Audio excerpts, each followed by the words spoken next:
सभापति महोदय, हम ही को कातिल कहेगी दुनिया, हमारा ही कत्लेआम होगा। हम ही कुएं खोदते फिरेंगे, हम ही पे पानी हराम होगा। सभापति महोदय, सन 1947 में दिल्ली की जामा मस्जिद की तारीखी सीढ़ियों पर खड़े होकर के भारत रत्न मौलाना अबुल कलाम आजाद साहब ने कहा था कि मुसलमानों कहां जा रहे हो, यह है तुम्हारा मुल्क, यहां तुम्हारे आबाओ अजदाद की कब्रें हैं। उस वक्त मौलाना आजाद की ये सदाएं सुन करके लोगों ने अपने सरों की गठरियां उतार करके रख दी थी। आज उसी दिल्ली में मौजूद देश की संसद में एक बिल आया है जो हमसे उसी जामा मस्जिद की सीढ़ियों के सबूत मांगेगा, जो उन्हीं सीढ़ियों के पास अपनी कब्र में सोए हुए मौलाना आजाद को फिर से कब्र से सदा देनी पड़ेगी कि ये जो कब्र है वो मेरी कब्र है, ये किसी सरकार की जागीर नहीं है। सभापति महोदय, मैं जहां खड़ा हूं इसी संसद भवन के सामने सड़क के उस पार अपनी कब्र में सोए हुए भारत के पूर्व राष्ट्रपति फखरुद्दीन अली अहमद की कब्र है। शायद अब उस कब्र से भी सदाएं आए कि ये कब्र मेरी कब्र है, ये सरकार की जागीर नहीं है। सभापति महोदय, मैं वक्फ कानूनों में किए जा रहे संविधान विरोधी बदलावों के खिलाफ बोलने के लिए खड़ा हुआ हूं। संविधान का आर्टिकल 14 हो, 29 हो, 30 हो, चीख चीख कर कहता है कि देश में सब बराबर के हकदार हैं। आर्टिकल 26 कहता है कि सबको अपने अपने मजहबी कामों के लिए मंदिर, मस्जिद, गिरजाघर, गुरुद्वारों का निर्माण करने का हक है और उसका रखरखाव का भी हक है। लेकिन डॉक्टर बाबा साहब अंबेडकर के संविधान को हर दिन कुचलने वाली ये सरकार देश के मुसलमानों से नफरत में इतनी अंधी हो गई है कि खुलेआम देश की संसद में देश सरकार के माइनॉरिटी मिनिस्टर साहब और होम मिनिस्टर साहब झूठ बोलते हैं और देश को गुमराह करते हैं, झूठ शब्द असत्य बोलते हैं। सरकार ने इस बिल का नाम उम्मीद रखा है। मंत्री जी कल से इसे देश के मुसलमानों के लिए नई उम्मीद बता रहे हैं। नहीं मंत्री जी, न तो यह बिल मुसलमानों के लिए नई उम्मीद है और न ही उम्मीद की नई किरण। सभापति महोदय, भाजपा ने पूरे देश में वक्फ के नाम पर कई सारे झूठ फैलाए हैं। आइए आज उनकी सच्चाई पर बात करते हैं। वक्फ ट्रिब्यूनल को ऐसे बताया जाता है जैसे वक्फ ट्रिब्यूनल कोई मजहबी खाप पंचायत हो।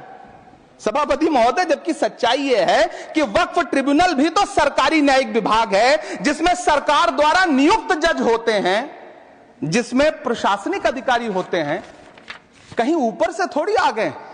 सभापति महोदय, देश के गृह मंत्री जी ने इसी सदन में कहा कि वक्फ ट्रिब्यूनल के फैसले के खिलाफ कोई कोर्ट नहीं जा सकता, जबकि सच यह है कि वक्फ एक्ट 1995 की धारा 83(9) के तहत हाई कोर्ट वक्फ ट्रिब्यूनल के फैसले की न सिर्फ समीक्षा कर सकता है बल्कि उसे बदल भी सकता है। सच तो यह है कि वक्फ बोर्ड खुद अपनी जमीनों के लिए कई सारी कोर्ट में मुकदमे लड़ रहा है।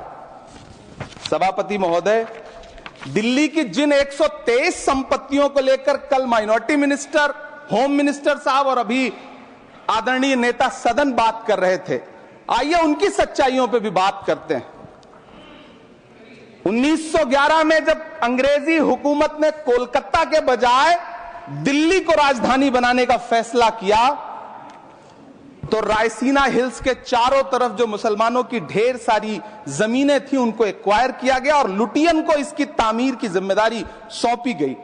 सेंट्रल विस्टा की तरह लुटियन जोन का मेगा प्लान तैयार हुआ, लेकिन उस वक्त के मुसलमानों ने उस वक्त की अंग्रेजी हुकूमत से अपनी इबादत गाहों को बचाने के लिए लड़ाई लड़ी। मामला ब्रिटिश गवर्नमेंट तक पहुंचा।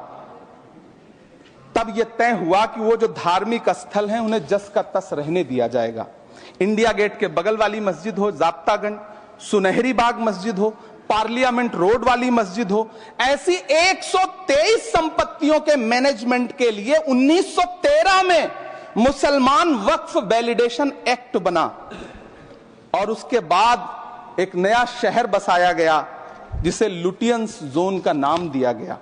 फिर 1943-45 के बीच एक और समझौता हुआ आजादी से पहले उसके तहत काफी सारी वक्फ जायदादों को सुन्नी मजलिस औकाफ बनाकर उसके अंडर किया गया ताकि उसकी देखरेख की जा सके। गृह मंत्री जी 2 दिन से सदन में जो बात कह रहे हैं वो दरअसल 123 संपत्तियां उसी सुन्नी मजलिस औकाफ के तहत आती है। सभापति महोदय, आजाद भारत आजाद हुआ। आजादी के बाद भारत में 1954 में वक्फ एक्ट लागू हुआ, जिसकी धारा 9 के तहत 1964 में केंद्रीय वक्फ काउंसिल का गठन हुआ। दिल्ली की वही 123 प्रॉपर्टीज को 1970 में सर्वे गजट करके गजट नोटिफाई किया गया। इसके निपटारे के लिए पूर्व प्रधानमंत्री इंदिरा जी के द्वारा 1974 में एक बर्नी कमेटी बनाई गई। बर्नी कमेटी ने 1976 में इन 123 संपत्तियों को दिल्ली वक्फ बोर्ड की संपत्ति होने की रिपोर्ट सौंपी। उस रिपोर्ट के आधार पर 1984 में कांग्रेस सरकार ने उन 123 प्रॉपर्टीज को दिल्ली वक्फ बोर्ड को सौंपने का फैसला किया, जिसके खिलाफ विश्व हिंदू परिषद कोर्ट गई। मामला 2011 तक पेंडिंग रहा। फिर 2011 में कोर्ट ने सरकार को आदेशित किया कि इसका निपटारा करो। तब 2013 में तत्कालीन यूपीए सरकार ने दिल्ली की उन्हीं 123 जायदादों को बर्नी कमेटी की सिफारिशों के मुताबिक वक्फ बोर्ड के हवाले किया। यही वो प्रॉपर्टीज हैं जिनके नाम से गृह मंत्री जी कल से कांग्रेस को कोस रहे हैं। फिर आई 2014 में भाजपा की सरकार, जो तब से इन जमीनों को हड़पने की साजिश कर रही है। जिस बिल को मुसलमानों के हुकूक की हिफाजत करने वाला बिल बताया जा रहा है, उसी को पेश करने के लिए और उस पर बात करने के लिए लोकसभा में भाजपा सरकार के पास एक भी मुस्लिम सांसद नहीं है। जिस वक्त, मैं लोकसभा कह रहा हूं, सुना करिए, जिस वक्फ बिल को मुस्लिम महिलाओं को हक दिलाने वाला बताया जा रहा है, उसे संसद में पेश करने वाली पार्टी के पास न तो राज्यसभा में, न लोकसभा में, न देश की किसी विधानसभा में एक भी मुस्लिम महिला सदस्य नहीं।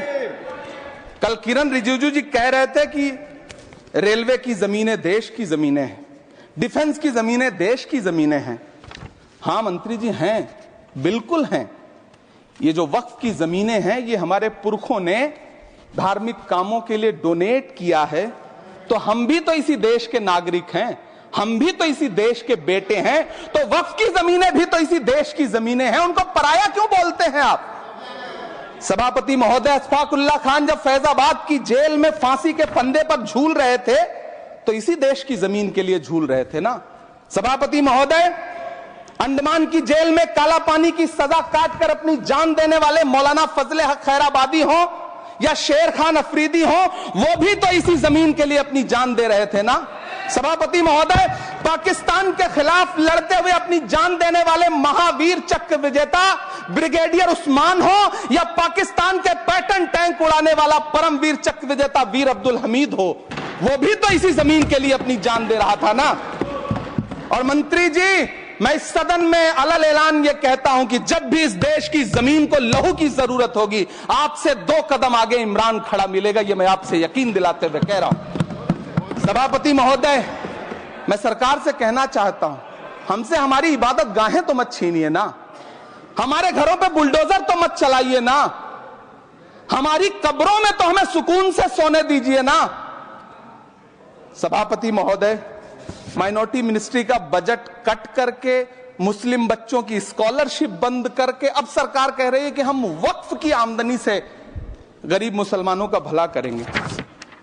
गुजरात की बेटी बिल्किस के बलात्कारियों की रिहाई के बाद उन्हें माला पहनाने वाली लोगों के नेता ये कह रहे हैं कि यह बिल मुस्लिम महिलाओं को उनका हक दिलाएगा। धन्यवाद मोदी जी, क्या बढ़िया सौगातें मोदी दे रहे हैं आप। पहले हमें गुजराते मोदी दिया, आप सौगातें मोदी दे रहे हैं। लेकिन यह सरकार इतना याद रखे कि इसी ठसक के साथ देश की संसद में सीए का कानून भी लाया गया था और कहा गया था बड़े बड़े भाषण देकर के कि पड़ोसी देशों से हिंदू भाइयों को ला करके यहां नागरिकता दी जाएगी। लेकिन मैं आपके संज्ञान में लाता हूं सर कि पिछले इतने दिनों में इनसे नागरिकता लेने के लिए 2000 व्यक्ति भी नहीं आए, जबकि इसके उलट इन्हीं की सरकार में पिछले 10 साल में 15 लाख से ज्यादा भारतीयों ने भारत की नागरिकता छोड़ करके दूसरे देश में जाकर के बस गए।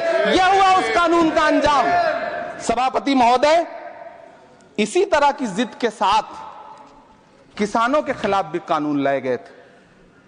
जिस तरह आज वक्फ के फायदे गिनाए जा रहे हैं, उसी तरह से किसानों को भी कृषि कानूनों के फायदे गिनाए गए थे।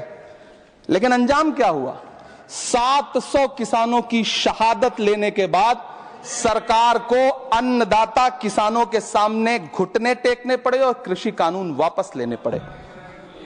जिल्ले इलाही, जमहूरियत जो है वो नफरत और ठसक से नहीं चलती है, अकड़ से नहीं चलती है, उसमें सबकी हिस्सेदारी जरूरी है।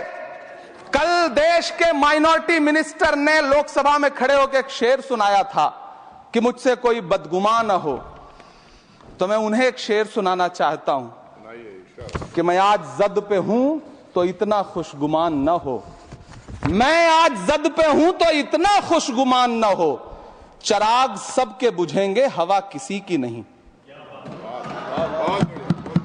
नीतीश कुमार जी हो, चंद्रबाबू नायडू जी हो, चिराग पासवान जी हो, जयंत चौधरी जी हो, देवे गौड़ा जी हो, जीतन राम मांझी जी हो, सबको समझना पड़ेगा कि जब जंगल में आग लगती है तो न वो बरगद बचते हैं जो हवा को आंधी में तब्दील करते हैं, न वो बांस बचते हैं जो आपसी रगड़ से चिंगारी पैदा करते हैं। सभापति महोदय, जब देश को मनमोहन सिंह साहब जैसा काबिल प्रधानमंत्री मिलता है तो देश को आरटीआई जैसा एक्ट मिलता है, सेज जैसा एक्ट मिलता है, मनरेगा जैसा एक्ट मिलता है, लिबरलाइजेशन मिलता है, राइट टू एजुकेशन मिलता है, नेशनल फूड सिक्योरिटी एक्ट मिलता है। लेकिन जब देश को सौगातें मोदी मिलती है तो क्या मिलता है? सीए मिलता है, फॉर्म्स लॉ मिलता है, आर्टिकल 370 मिलता है, इलेक्टोरल बॉन्ड जैसा एक्ट मिलता है और वक्फ अमेंडमेंट एक्ट जैसे बिल देश को मिलते हैं। मुझे तो अपने हमवतन भाइयों से पूछना है कि आपको अपने बच्चों की तरक्की, खुशहाली और नौकरी की दरकार है या फिर मुसलमानों की दान की गई जमीनों को लूटकर धन्ना सेठों को देने की साजिश करने वाले कानून की? सभापति महोदय, यह सरकार रात के 3 बजे तक पूरे देश को जगा करके संसद में अपने ही नागरिकों को नीचा दिखाने के लिए वक्फ बिल ला रही थी, तो उधर रात के 1:30 बजे अमेरिका हम पर 26% टैरिफ लगा रहा था। सरकार की प्राथमिकताएं देश को पता। सभापति महोदय, मैं बहुत भावुक हूं आज, और मुझे अच्छा लगा कि आदरणीय नेता सदन जगत प्रकाश नड्डा जी ने बहुत अच्छी बातें भी की, मन से बातें की। क्योंकि उनके नाम में प्रकाश जुड़ा है तो मैं उनमें हमेशा एक रोशनी की किरण देखता हूं। मैं उनके सामने बहुत अदब से ये बात कहना चाहता हूं कि चरागों के सफर में दबदबा हो आंधियों का तो फिर अंजाम जुल्मत के सिवा कुछ भी नहीं होगा।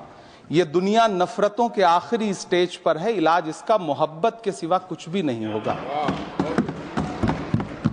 मैं भावुक हूं, मेरी पलकें गीली हैं। अगर देश की एक बहुत बड़ी आबादी को लगता है कि आप उसका भला करने के लिए नहीं बल्कि उनकी इबादतगाहों, उनकी कब्रिस्तानों, उनकी खानकाहों को बर्बाद करने का बिल ला रहे हैं, तो फिर आप अगर समझाने में नाकामयाब रहे हैं तो यह आपकी नाकामयाबी है। पहले समझाइए, उसके बाद कोई बिल लेकर के आइए, तब शायद हम आपका इतनी पुरजोर तरीके से विरोध ना करें। लेकिन सभापति महोदय, मैं अंत में सिर्फ इतना कहना चाहता हूं कि इस बिल में जो भी पॉइंट्स दिए गए हैं, बॉम्सी पोर्टल देख लीजिए, सरकार का झूठ आपको पकड़ में आ जाएगा। हम डरे नहीं हैं, हम सिर्फ सरकार से अपील कर रहे हैं कि हमें अपना समझिए। हम आपके अपने हैं, इस देश के नागरिक हैं और आप ताकत में हैं। संख्या बल के आधार पर बिल हो सकता है आप पास करा ले, लेकिन आपको यह बात समझनी पड़ेगी कि हम तो वो तारीख हैं, जहनों में रहना है जिसे कागजी पुर्जे नहीं जो फाड़ डाले जाएंगे। जिस जमीन पर मैं खड़ा हूं ये मेरी पहचान है। आप आंधी हैं तो क्या मुझको उड़ा ले जाएंगे? आपको यह बात समझनी पड़ेगी।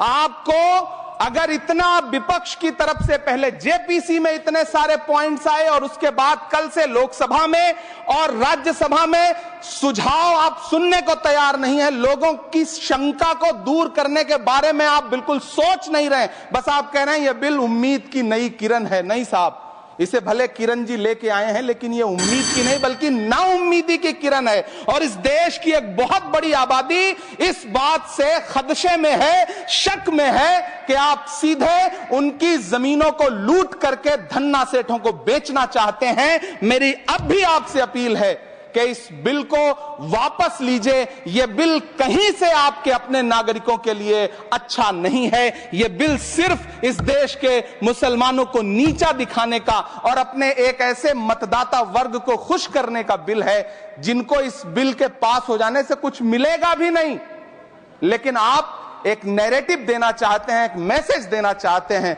मेरी आपसे अपील है कि कृपया ये जो सबका साथ सबका विकास का नारा है, इस नारे को रत्ती भर तो चरित्रार्थ कर दीजिए। बहुत बहुत धन्यवाद।